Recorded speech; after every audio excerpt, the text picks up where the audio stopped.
Welcome back, ladies and gentlemen, to another wonderful episode of Out of the Groove Power Hour, powered by Circle B Diecast. I'm your host, Eric Estep, joined by NASCAR driver Brennan Poole. Brennan, happy fall. Has the air cooled at all where you're at? It's definitely noticeably different outside for sure. It's been that way a little bit for a few weeks now, but now it's really starting to change, and the leaves are changing here already in North Carolina. So man, it's starting to get to be my favorite time of the year. I'm going to be honest with you. I love fall. I love Halloween. I love all the decorations. I love everything about it. I love the smells, the candles, the coffees, the all of it. It's the best. Pumpkin spice everything. You can't escape. I had a pumpkin spice Kit Kat earlier this morning. That was my breakfast of champions. Anyway, before we get too far into this, want to tease that we have Ryan Truex joining us. He is a two-time Xfinity winner this year. I think he just finished top 5 at Bristol, if I recall. Solid driver. Excited to talk to him. Before we get into it, though, this episode is sponsored by Circle B Diecast. Folks, you can always use code OOTG for discounted shipping at circlebdiecast.com. Holidays right around the corner. Brennan just touched on it. Time to get a special diecast for that special someone in your life. I've got a fun one to show off, kind of a nostalgic one, Brennan. I found this recently in my closet. I was doing some cleaning, some reorganizing. I knew I still had this around here somewhere, but I've got an old 164 Terry Labonte Kellogg's Chevrolet. I can't remember the exact year this would be. It must have been one of the early 2000s. I've had this exact car probably since like 2004, 2005. It was one of the first diecasts I ever had. I love the scheme. It's so nostalgic. So I always try to, every time I move, go to college, come home, come here, wherever, I like to try and bring this car with me and keep it around my desk somewhere. Just, I don't know, it's just a reminder of early days being a fan, and it's a great looking scheme. I have a bigger version of this car somewhere, but I don't think it made it out of the box last time I moved, unfortunately. I think I'm gonna have to dig around and see if I've got that one too in the bigger scale. But that one's one of my favorite looking cars. Plus, one of my favorite numbers and a number I used growing up all the time was number 5. 5 and 17 were always my numbers. So nice. That one's one of my favorites. I brought today an oldie simply because, was it Dale Earnhardt Jr.'s last race? I don't know. Could have been. That has nothing to do with it. But it is the same number. So 88. Oh. Dale Jarrett, UPS car, Yates. This one's an oldie too, but when I was coming up, I'm Eric, a little bit older than you. Dale Jarrett was kind of like the man. I got to meet him one time at a hotel, took photographs with him when I was just a younger guy, so that was always pretty cool. And Dale Jarrett, man, he's like a I don't know. He's a legend of the sport, I would say. I was gonna say like icon, but I think it's more like a legend at this point of all his accomplishments. So and the 88 number, gotta pull that one out for Dale Jr. I think I already shared a couple of my Dale Jr. ones, so I didn't want to reshare. Yeah, that's good. Yeah, we're starting to, we got to keep it coming. We love to collect diecasts over here. My problem is I have only so much space. So like I said, I have probably 10 or 15 cars in my closet over there. I need to start fishing some out, start to rotate the cars you see on the shelves behind me. And I have another shelf off camera that nobody sees with, 12 cars on it. So we're starting I've got a bunch of sprint cars too, and I haven't shared any of those yet. I've been holding those off, and I've got like the dirty raced version ones, Steve Kinzer, Casey Kane, a bunch of different ones. So I have some cool ones I can pull out. That's cool. All right, another little teaser. We're doing a lot of teasers here. Once again, Ryan Truex joining us later, and once again, use code OOTG for discounted shipping at circlebdiecast.com. Brennan, you mentioned it. Dale Earnhardt Jr. maybe ran his final NASCAR race ever this past Friday night at Bristol. You were in the field racing against him. Jr. battled radio issues all night, managed to come from the back to nearly the front, finished 7th. I guess I'll ask you, what do you make of Dale Jr.'s performance? I think is he 50 now? And do you think that was his last NASCAR race? I think it might have been his last Xfinity race, but I'm not totally sure because he could just change his mind and come back. But from what I understand, I feel like that was supposed to be the last one. But I don't know. What's more interesting to me about it, and you brought it up, was the radios. Like, man, this team won a week ago, and then they're trading helmets, they're putting new radios in. I'm like, how is this not checked? That was my only thing. And to be honest with you, in the race, he was I thought he was a leader at one point. We had a terrible qualifying. Not to tell you guys too much about my weekend, but and get off topic. And I had to start in the back, and I'm driving through the field in that first run, and the spotter, but we were getting down to the end of the stage. So I'm like, I'm going to stay on the lead lap, but it's going to be tight.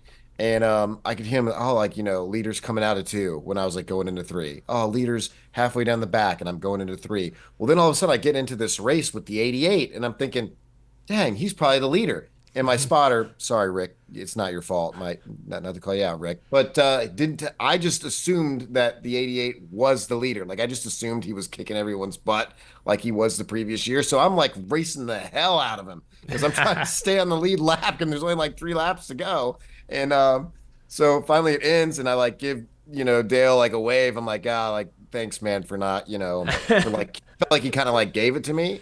So I thought he was like, let me stay on the lead lap. So like, not like, just kind of like, let me have that one. So I was like, oh, thanks.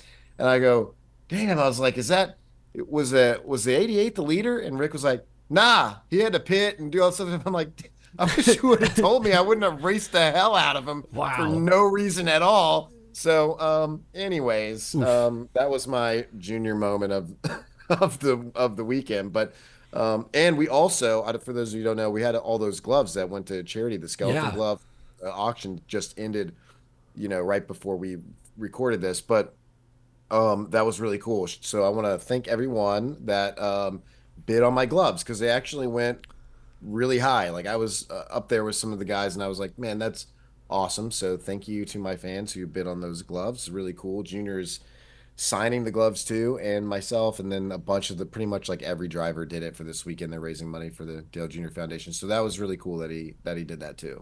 Yeah, that was really cool. If that is Dale Earnhardt Jr.'s final race, I mean, he went out, he put on a show, absolutely, to drive up into the top 10, despite all of the issues, despite losing their track position. And the car looked good, car looked great. And you could tell between the crowd on Friday and then the Cup crowd on Saturday, Dale Earnhardt Jr., I mean, he still moves the needle, unlike probably Yeah. anyone else in the sport today. It's both endearing and also a little depressing if you think about it too long. But no, that was cool. I'm glad you got to race door to door with Dale. It sounded like afterwards, some folks close to him were like, "Hey, he enjoyed it. You never know. He might come back, do one more, Yeah. do what he's been very competitive. I think surprisingly competitive, especially at Bristol the last couple of years. So we'll see. I want to touch on your day though, Brennan. Final regular season race. You started at the back, like you said, but you came up through the field, finished solidly in the top 20, 17th, right? Yeah. Take me through your night at Bristol. Well, as soon as we unloaded off the truck for practice, we were sort of disappointed. Our car just really wasn't driving well. It wouldn't turn, so just really tight. And I felt like I was hitting the racetrack, but we were touched the splitter a little bit, but really wasn't that big of a deal. So we were kind of like, well, I don't know what we need to do here. I know my crew chief made a bunch of changes. We found something before qualifying, went to qualify. That didn't really make it any better. We qualified 29th, which is like not really good for us. We expect to be around 20th pretty much everywhere we go. So we were kind of disappointed with that, and knew it was going to be tough. Had to stay on the lead lap, all those things, which we were able to do. I mean, we didn't get lapped in the race till there was 2 laps to go, period. And I'd like just let the 00 go because they were racing. So I felt pretty proud of that. And yeah, in the race, we made some changes before the start of the race, and made some good changes in the middle of the race. And it was like, man, we just the car was way better. I still fought a little bit of that same issue with like tight. How I describe it is I say tight at the 2/3 mark of the corner. So it's like I get in the corner and I roll through the middle of the corner really good, but then right at that point where you want the car to like kind of cut and come back down the hill at Bristol, I'm tight right there, so I'm having to wait on it a little longer before I can get to the gas, and it's like it sucks when you're fighting that problem. So I had to deal with that all night. We did get it better, but yeah, and I had a good battle with a bunch of different guys. I had a lot of fun, racing SVG to the end to hold off him to for 17th. That was a lot of fun. We gave each other a wave afterwards too. I just had a great race, man. I really had a lot of fun, and Bristol can go either way. It's like absolutely miserable or like you have a really fun time. It's like there's no like it was all right. It's just like you're miserable or you had a great night, and we really had for what thought was going to be terrible. It ended up being really really really great for us, and continue to string of top 20s. Well, we had Watkins Glen, but we've really had a great run here. I think that's like 16 or 17 top 20s for our team and 26 or 27 starts. I forget exactly where we're at, but it's been a pretty outstanding year. I saw a chart. I want to make sure I shout out the right person. I think it might have been a Trey Ryan stat. If you follow Trey on Twitter, I forget who exactly it was that shared it. I apologize. But they were sharing Xfinity Series teams. I think it was average finish from last year to this year, like who's had the most positive differential from last year to this year. And I think Alpha Prime Racing finishes the regular season with the second best improvement year to year in terms of average finish. And Brennan, I mean, the regular season just wrapped up.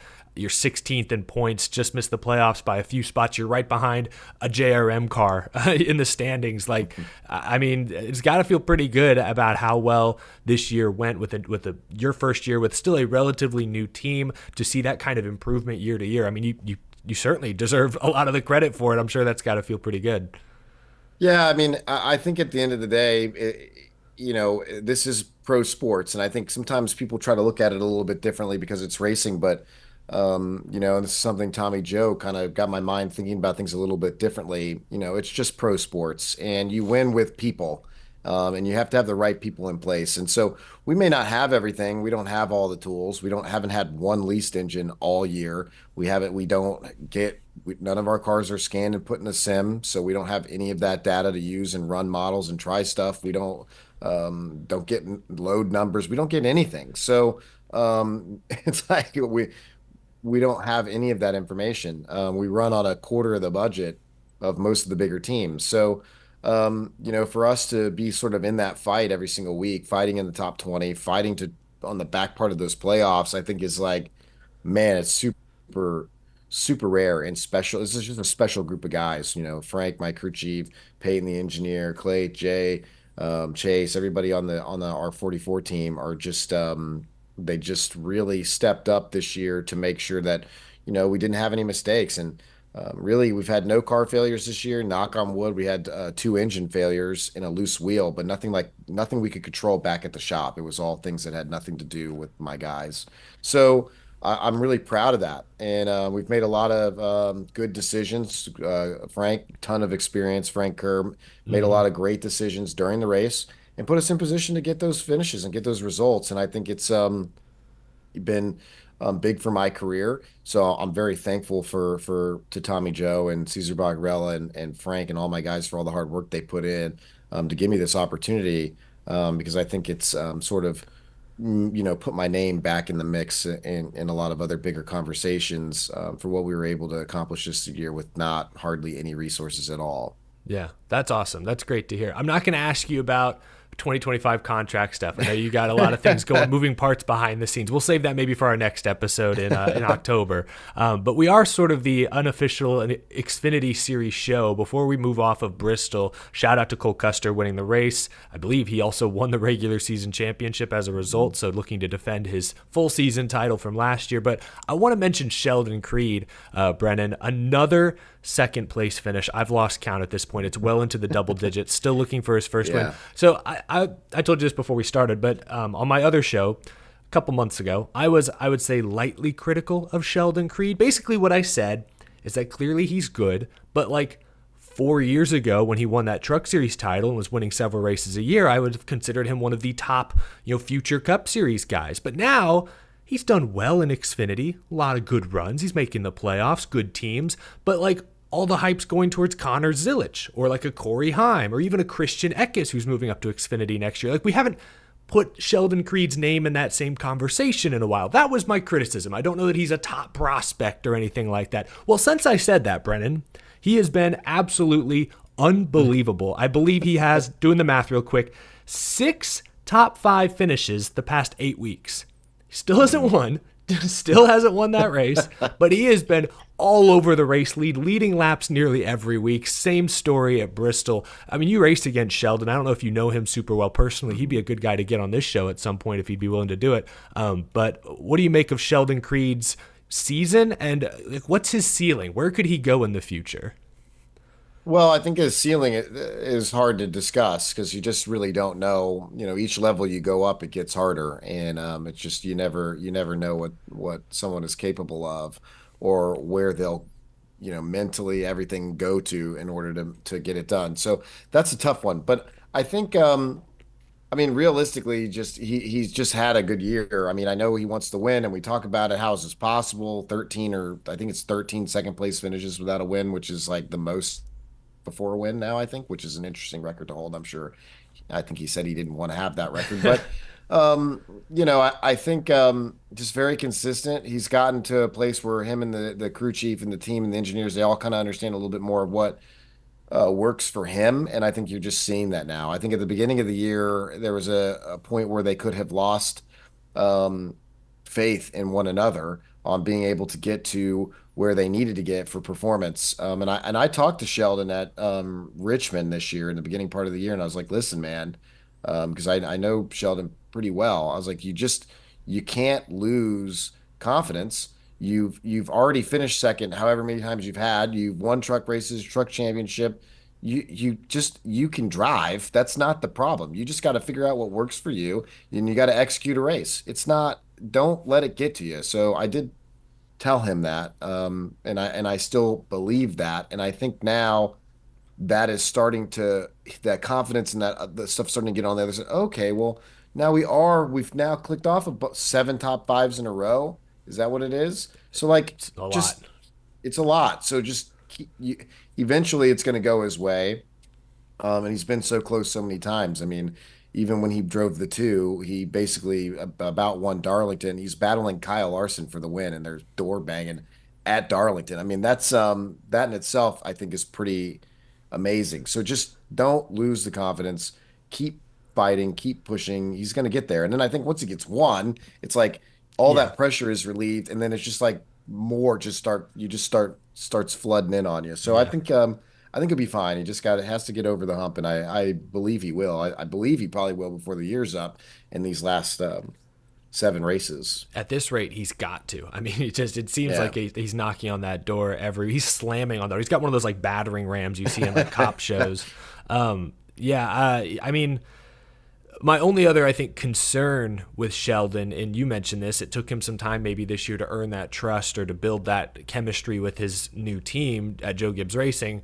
I mean, he's bouncing from team to team, manufacturer to manufacturer, from RCR and Chevy to Gibbs and Toyota. Next year, he'll be with whatever Haas is and Ford. I don't know. That also just concerns me. He doesn't have that stability. That's tough. He's not like a young driver anymore. I think he's 26 years old, something like that. But still, like, it's difficult for a younger driver to really thrive when so much around them is constantly changing. But I mean, good luck to Sheldon. Even though I was somewhat critical of him earlier this year, I do want to see him do well because, like you just mentioned, Racing Larson, some of these guys, like Martinsville last year, even though it didn't go well, he puts on a show. When he's up near the front, Hmm. something exciting is going to happen. I remember watching him in one of those stadium super trucks a few years ago. So he's a wild man. I want to see him do well.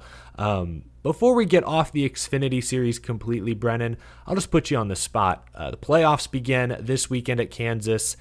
Who's your championship pick? Who do you think has the best shot to get all the way to Phoenix and make some noise? Well, I mean, I feel like the double zero car has been very hot here recently. They seem to be putting some of the fastest cars on the track, and Cole's been executing. So I think it's hard to go against that. The double zero won't go back to back, but you get down to the final four and just anything can happen. You never know how the race is going to play out. I think we saw that I mean, we've seen it in all three series over the last several years. It's like you think something's going to happen, and then nope, that's not what happens at all. So, I started going down through here and looking at the playoffs and thinking, obviously Justin Allgaier has been pretty fast this year too, very fast at a number of different tracks. He's also very good at Phoenix. So if he gets into the final four, could it be his day? I'm not really sure. As far as I mean, it's tough. Like Austin Hill's been great, but I just feel like they're not very good at a lot of these tracks here that close out the year. He's more dominant at the speedways. I know we have Talladega in this round, but it's okay. Yeah. But after that, it's it's not. I feel like it's tracks that just aren't really great for them. So that'll be interesting.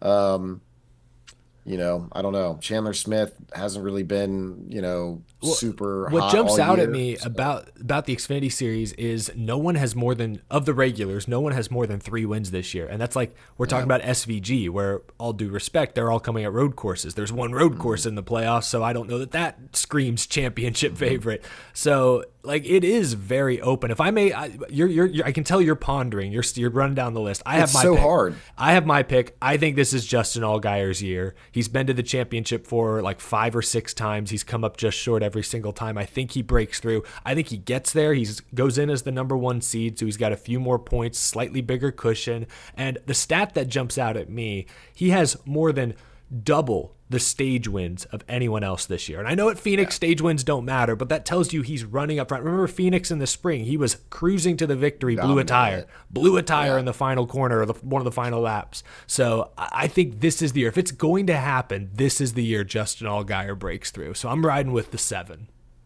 I think it's a good play. And again, like you also said, like he's really good at Phoenix. Like he's really good there. So that'll be interesting. If he's in, he'll definitely have a shot. But man, the 00 has been super quick here every week, consistently fast. It's So we'll true. just have to see. Maybe there's a surprise in there. Maybe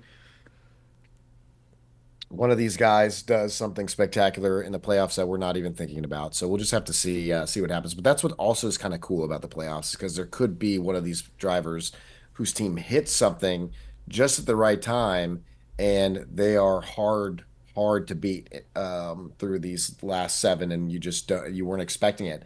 And I think that's what's cool.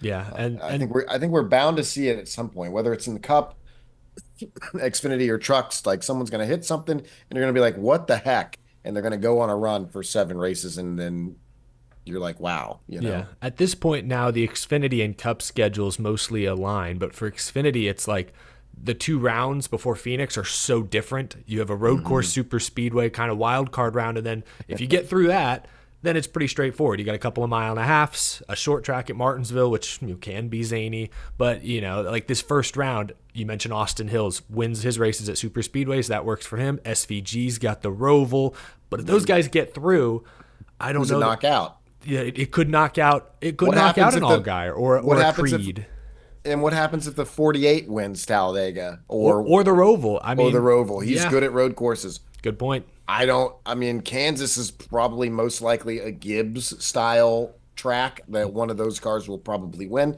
Who I don't know who's driving the 20, but probably them, like I think if I had to guess, so I don't know. And then yeah, you go to these two kind of wild card races. It's very, very interesting. So yeah, we'll just have to see what happens. But I just think that's what's exciting about it. I like that. Yeah, And I think it'll be the interesting.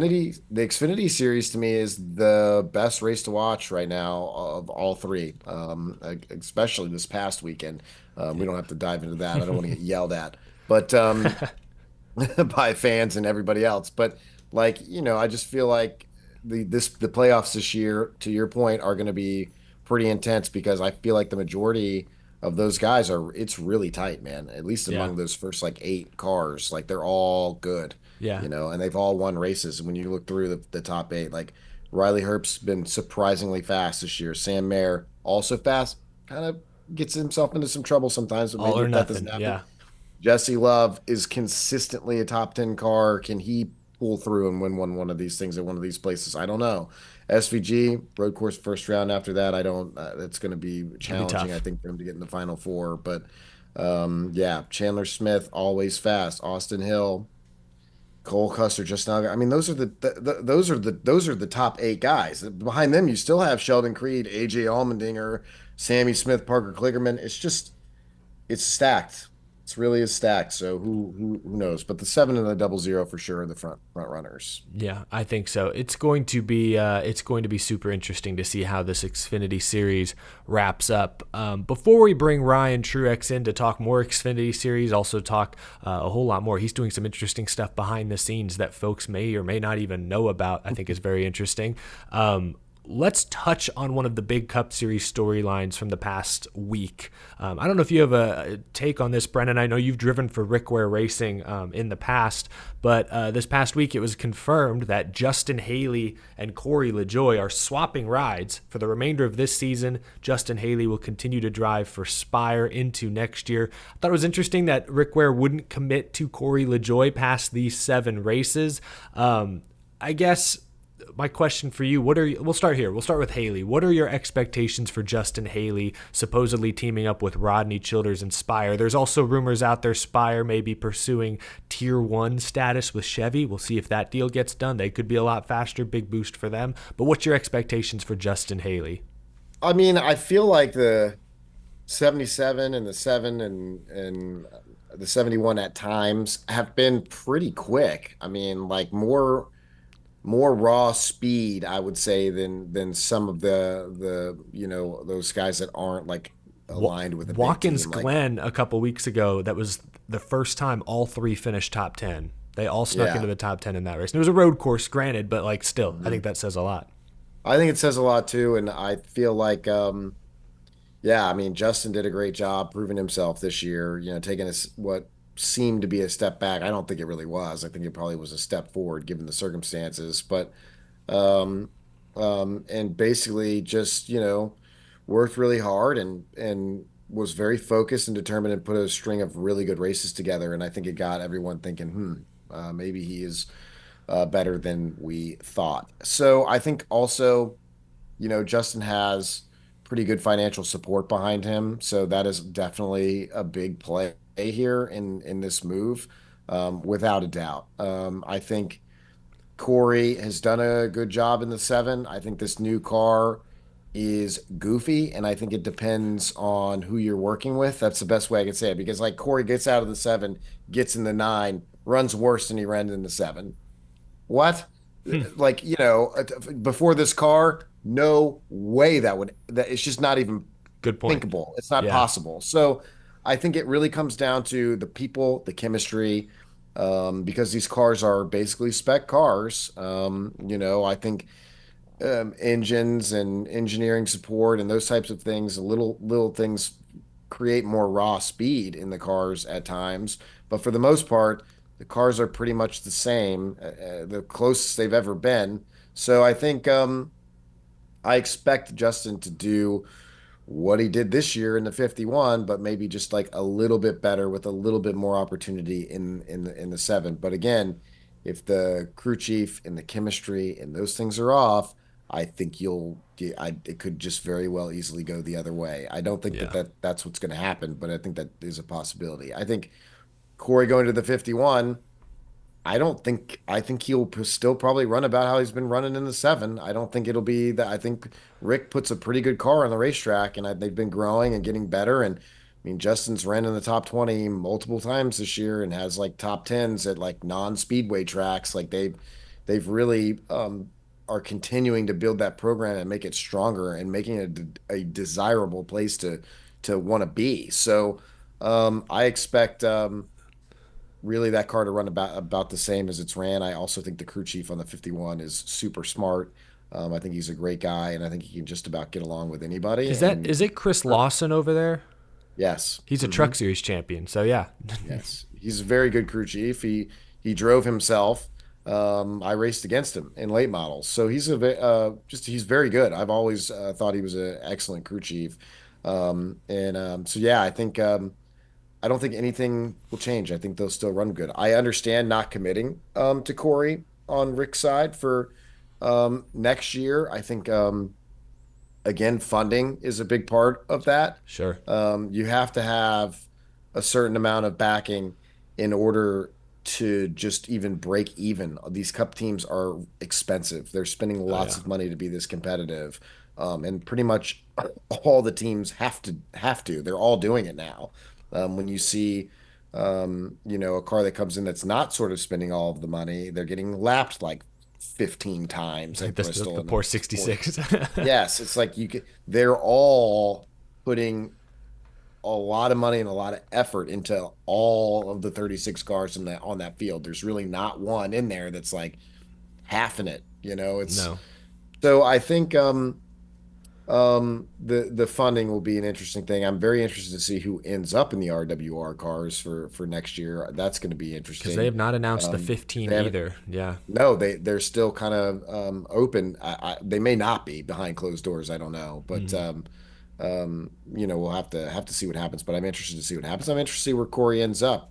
I think Corey's a good race car driver, and people give him a hard time for having not won a national series race, but like he really hasn't driven anything capable of winning in any of the national series. So No.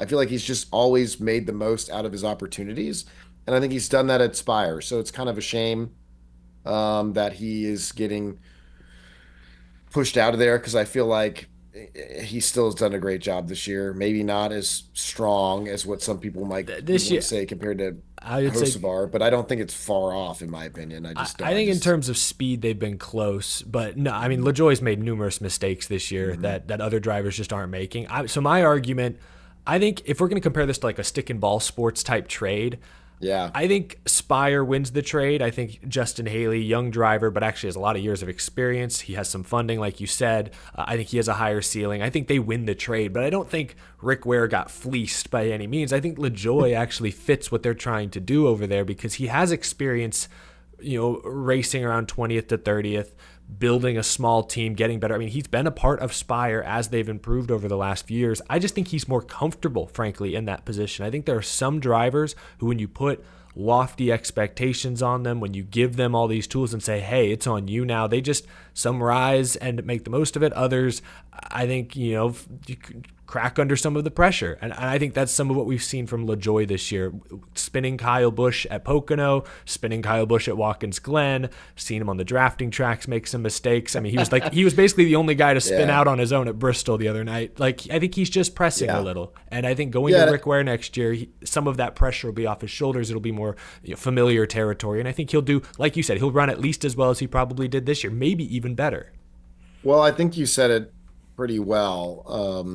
So I'm not gonna like go over that because like I think what you said was exactly right. I For do sure feel there've for been him. mistakes made. But Yeah, like yeah, I the do speed is there because and last year he was really good. Last year the speed was solid and he didn't make mistakes and was like 24th, 25th in points all year. And that was, I think that's why he got that opportunity with Hendrick for one race is because they said, hey, we see what you're doing. We respect what you're doing.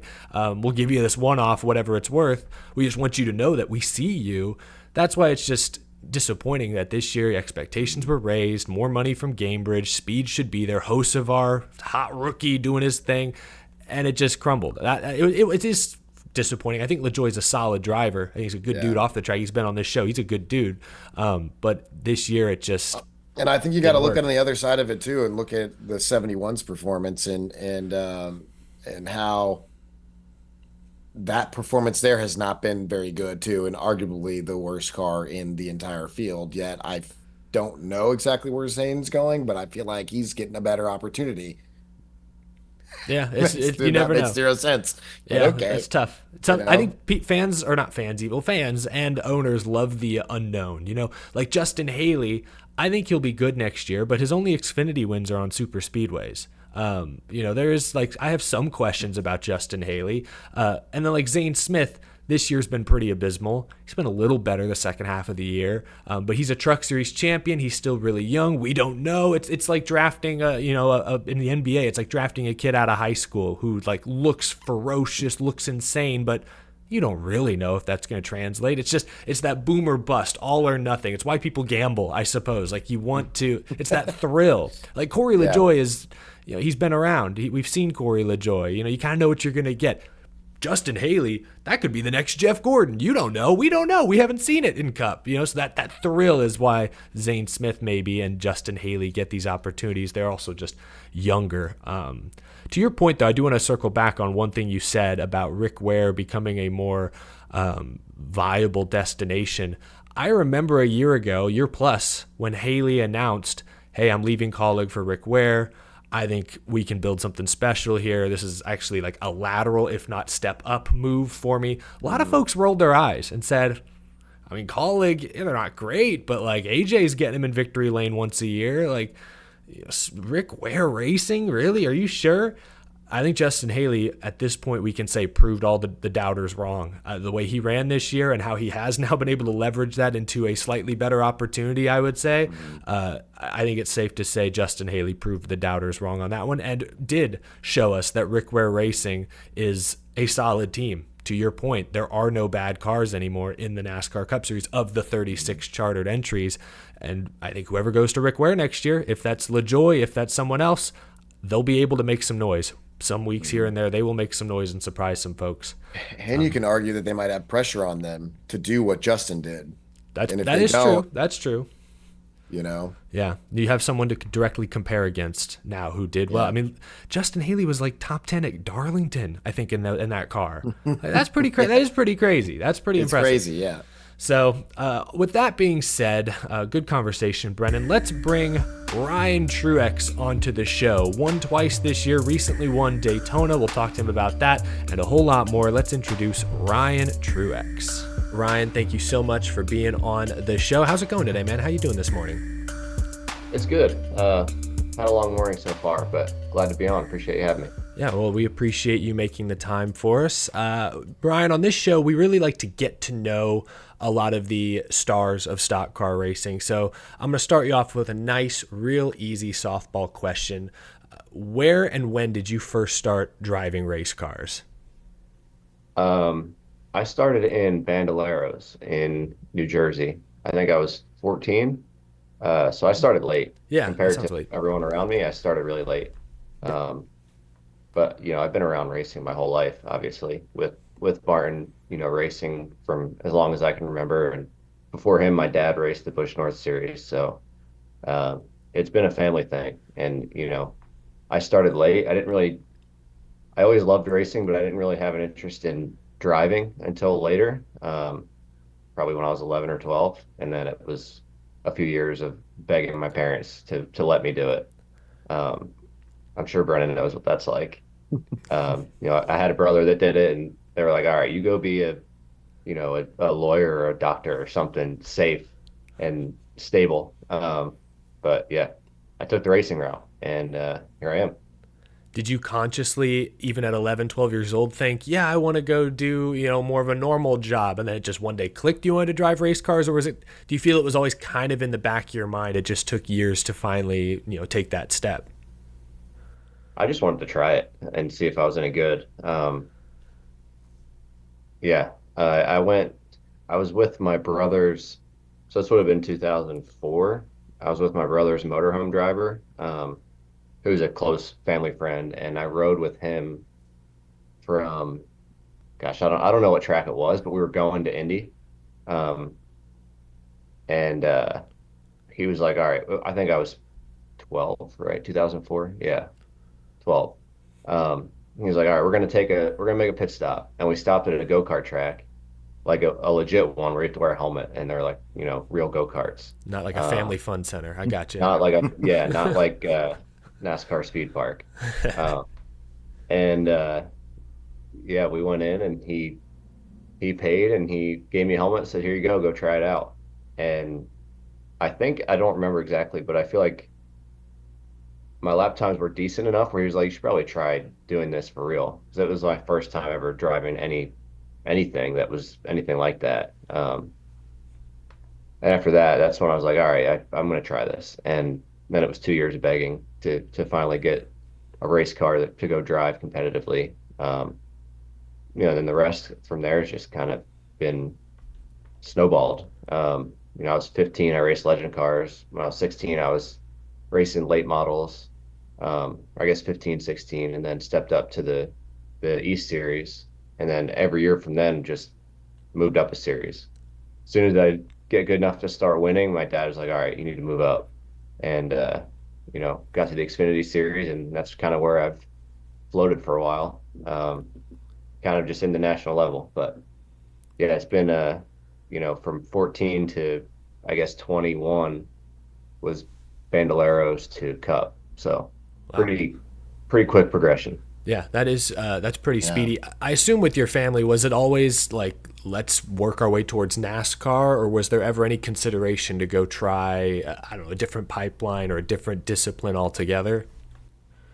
No, I mean, my parents or my dad and my dad's brothers, they grew up racing modifieds at Wall Stadium in New Jersey, and they weren't trying to be professional race car drivers. That was their hobby. That's what they did with their extra money to play with on the weekends. They went and raced and had a good time. And um, for my brother, it was the same thing. I don't think he ever thought, all right, I'm going to go be a NASCAR driver. I'm going to be a Cup champion. Obviously that's a great dream to have and a great goal to have, but with things he did in school and what he was working towards, I don't think he thought, past modifieds, anything was going to happen. My dad had his own Bush North team and did pretty well with that, but you know, past that, I don't think there was ever any plans for them to go past that. So I mean, I didn't have it in my mind just because, I wasn't, I guess I wasn't raised around guys that were trying to do that. Then obviously Martin got his big break and made it to the Xfinity Series and started winning races, and that's when I was like, all right, maybe this is a path I should look at. But when you're 14 years old, you don't know what you want to do as far as an actual profession. I knew I liked driving race cars, and I knew it was fun, and I liked winning races, but I wasn't like, all right, I'm going to be a cup driver one day. It all just kind of happened, and once I started winning a lot and started winning championships, and my dad and my brother already had connections at the cup level, and you know kind of knew the path and knew what it took. That's when we really started to focus on it and try to make things happen. Yeah, and starting at 14 in your first real race car, I guess. Brennan, how old were you when you first started racing? You were a lot younger, right? Yeah, I was 5 years old Oh my when gosh, I yeah. started. Yeah, so I'm 10 years behind. That's funny. Well, I feel like being the younger brother and seeing, all the stuff that your brother accomplished, and do you feel like that kind of made you push in a way? Like I know you talked like sort of relaxed about it and stuff, and like, well, we didn't think he would make it and all this other stuff, and I was racing and I got these opportunities or whatever. But did you feel like, well, like this is like what my family does. This is kind of like in me. I'm gonna push for this also, and just try to follow in those footsteps, just like your dad did and your brother. Yeah, I mean, there's definitely, I felt like some pressure there. Mhm. Once I, yeah, once I got to, kind of the regional level, like, late models and the East Series, and, started to get some actual attention on me, that's when it's like, all right, now I kind of have something to live up to. I got the last name to live up to, and got to go out here and perform. So yeah, once I got to that point, I started to feel the pressure, and at that point, I'm like, all right, I can't fail now. Like I have to make this work, and I guess I'm still doing that. And it's I guess going better now than it has the past few years, but um, yeah, just Well, just got to keep on trying. you've won multiple races now, so I feel like, definitely your thought process and trying to make more opportunities for yourself, you've made the right decision. But now that you've won, several times, are you like trying? I mean, I know everyone wants a full-time ride, but like how is like what keeps you from maybe getting there? Is it just a funding thing, which we all talk about, like needing sponsors, needing the support to do it, or now that you've won a few races, do you feel like more of that support is coming to help you maybe be there and race for a championship? I think winning races helps for sure. Hmm. Um, yeah, I mean, you know how it is. You pretty much nailed it. You've been around and you've driven for, you know, really good teams and teams that are, new or hanging on. And I've done the same. And I think if I wanted to race full time and, run 15th to 20th, I could probably make that happen pretty quick. But I've done that already. Um, and I feel like at this point in my career, at this point of, my life, um, I just don't need to do that anymore. And I feel like I've proven, obviously, that I can win races, and obviously I'm in great equipment and, with a great team, but it still takes a driver to win races, and you can't just plug anybody in and win. So, to win multiple times this year, in, 9 starts, I think says a lot and feels like, if I could race full time, you know, I could race for a championship. That's no doubt. So it's just a matter of putting the right partners together and I mean, a lot of it's just timing. You could come into a deal like this on an off year and win 0 races and be done. And you've spent a lot of time, money, resources, and kind of got nowhere. And really, I just got lucky that I came in at the right time and ran the right racetracks. Obviously, Dover is great for me, so I was really thankful to get that on my schedule 2 years in a row. And Daytona just went well the whole day. Like I feel like there in Talladega, you either have a really good day or you have a really bad day, and there's no fixing either one. Like just it happens. And yeah, so it's just been a good year. And yeah, my goal is to go full time, race for a championship. Um, but yeah, I'd rather race 10 times a year and win 3 of them than race full time and you know be struggling and just I've done that enough where I know how it is. I know how it pays the bills and how it doesn't, and what I could be doing outside of that. So yeah, it's about weighing all the different opportunities in and out of racing and just making the right decision. Yeah. Yeah, when you're racing part-time like this, only making 8, 9, 10 starts a year, like how much extra pressure, do you feel any of that extra pressure? Like when you're getting into the race car, knowing that, a top 5 today, yeah, that's something. People would notice that I finished 5th. That's good. That's decent. But like I want to win, like winning is most important. 2 wins this season. Like how much does that add pressure to you? Do you feel any of that pressure, or do you just go out there and do what you do? I definitely did last year before Dover. Um, if I run top 5, nobody cares. If I run second, nobody cares. Um, they'll talk about me for the 10 minutes after the race ends on the broadcast, and then we're on to next week. And, that's pretty much the end of it.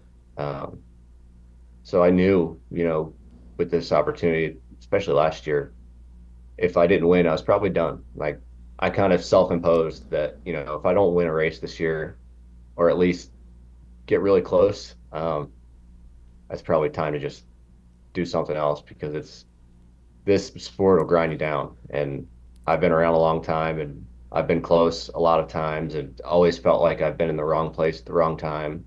Um, so yeah, last year was kind of my cutoff point, kind of my self-imposed cutoff point. Um, but yeah, once I won Dover, then I feel like now there's no pressure. Now I feel like I can just go out and, do my thing, and I don't feel like I'm trying too hard, but I also try harder because I can afford to. I can afford to make mistakes because I've proven I can win. Um, Daytona is a perfect example. I had a really good car, but did not take any. I did not be careful. Like I took chances every lap. I threw blocks that I should have got wrecked for. Um, I pushed people like crazy, let people push me like crazy. Like I just didn't really care. And I feel like I finally figured out that's kind of the mindset you have to have for those races. I think that's why Austin Hill wins every single time because he Throws just caution to the goes. wind. Like he hits a run, he takes it. If he's gonna come push you, he's gonna hit you as hard as he can.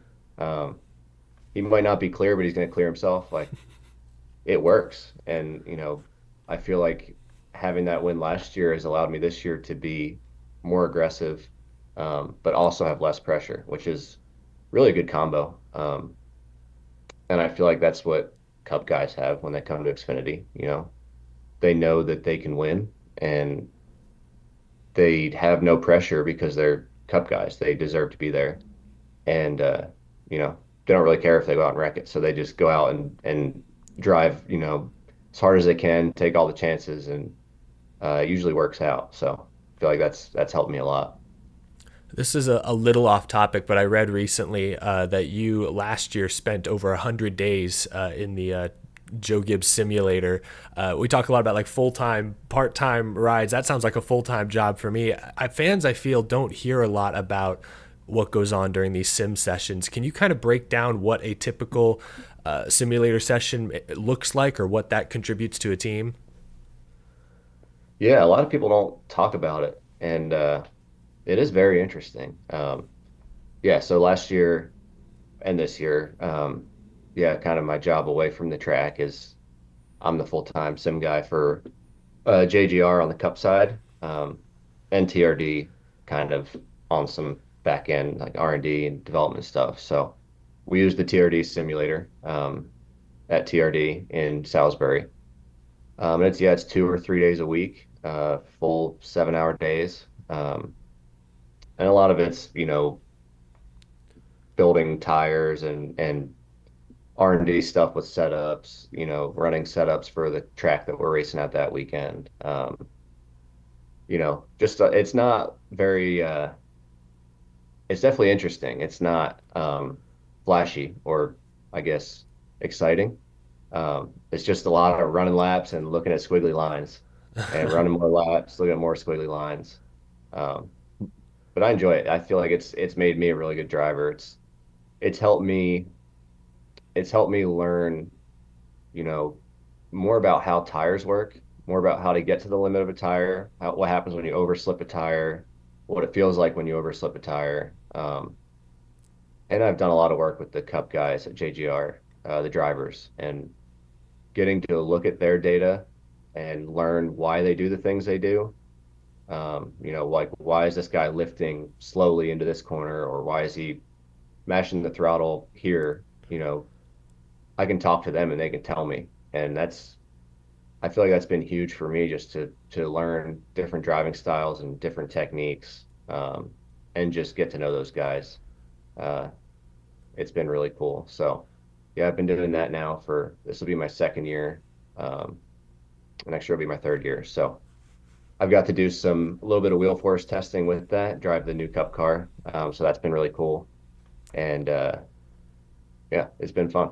We talk a lot about like this overabundance of data now, especially in the Cup Series, and like back in the day, you'd hear of drivers who had very unique ways of getting around certain tracks, and it was easier to sort of keep that information private. So, in your experience now, looking at all these squiggly lines, watching your different Toyota teammates race, do you find that guys are now all driving tracks more similarly, or are there still very unique characteristics like, oh, Denny Hamlin does this at Martinsville? I don't like that's unique. That's still different. Like, do you feel that all this data is sort of resulting in everyone driving one optimal way, or is there still a lot of character between different drivers? There's still a decent amount of character.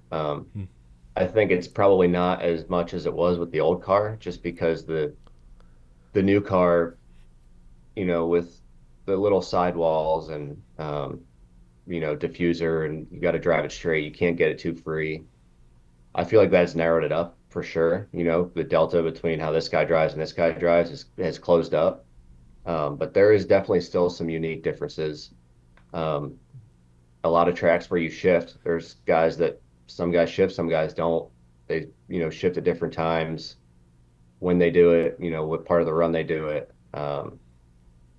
Yeah, as far as, inputs, steering, throttle, brake, they're all still like I feel like at certain tracks I can look at somebody's set of squiggly lines, and out of the four drivers, I can usually guess which one it is. Huh. So there's still enough uniqueness between them where you can see that. But yeah, S&T, especially on the Cup side, has made it a lot harder to hide things. You know, there's definitely guys that have had huge advantages at tracks over the years, somewhere like Darlington, where yeah, now you can just look at their data and basically copy them.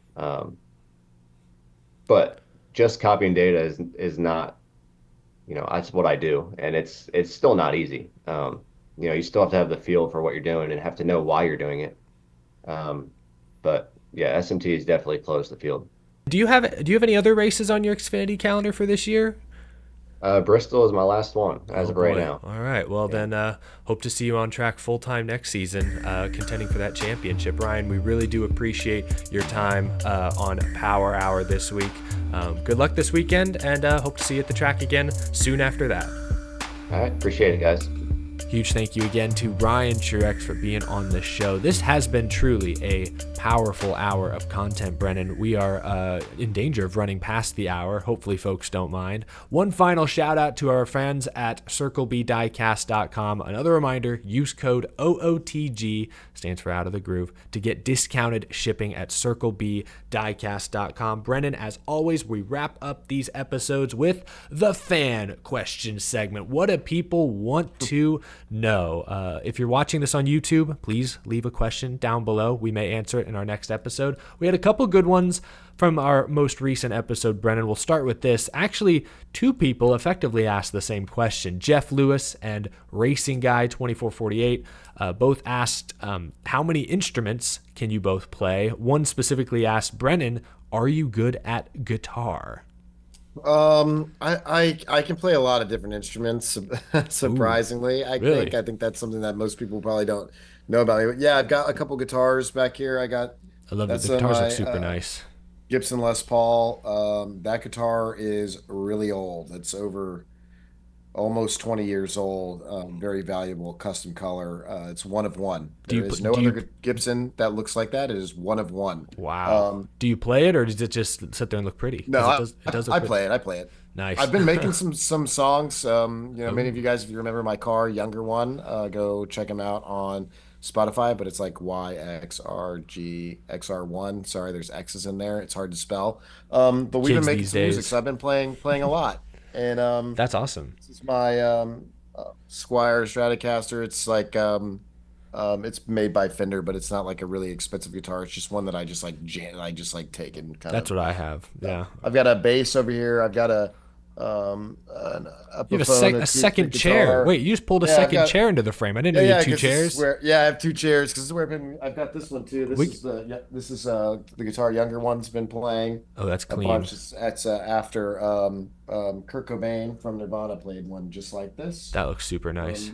Yeah, and then I've got another Martin acoustic electric, which was the same guitar that Elvis played. So I have a little collection going. I also have a drum set right here, a Pearl drum set that you can't see. I mean, I guess I could take this I had off. no idea you Here. had a whole a music studio. What Yeah, the yeah. what? There's my drum set, and there And a is keyboard? my keyboard. Holy Yeah. moly. Brennan's got yeah, a whole this one- second life. You're going to hear him on Spotify here before long. Got to start releasing some of this.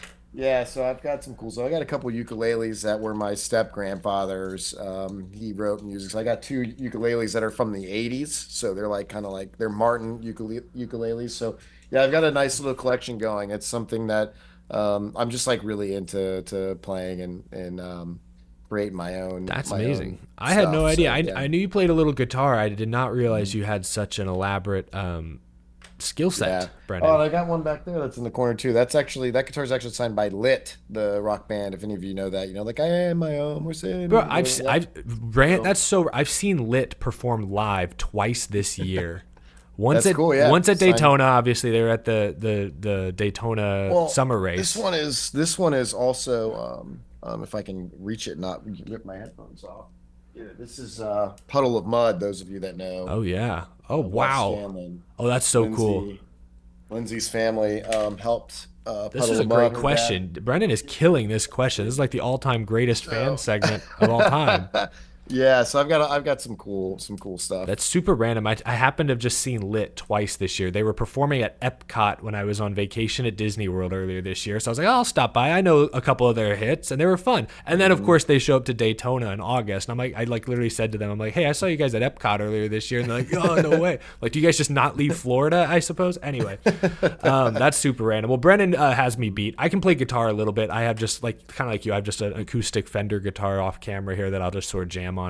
That from time to time, a little out of practice. During the pandemic, I tried learning bass guitar because I have tall, long fingers. I'm like this. I was designed to play this instrument. And I have the bass guitar too, but it's kind of hard. I feel like it shouldn't Yeah. be that hard, but it is. You gotta like, the strings are thicker. It's all bigger, but I'm built for that. So I got okay at it for a time. I have not kept up in a while.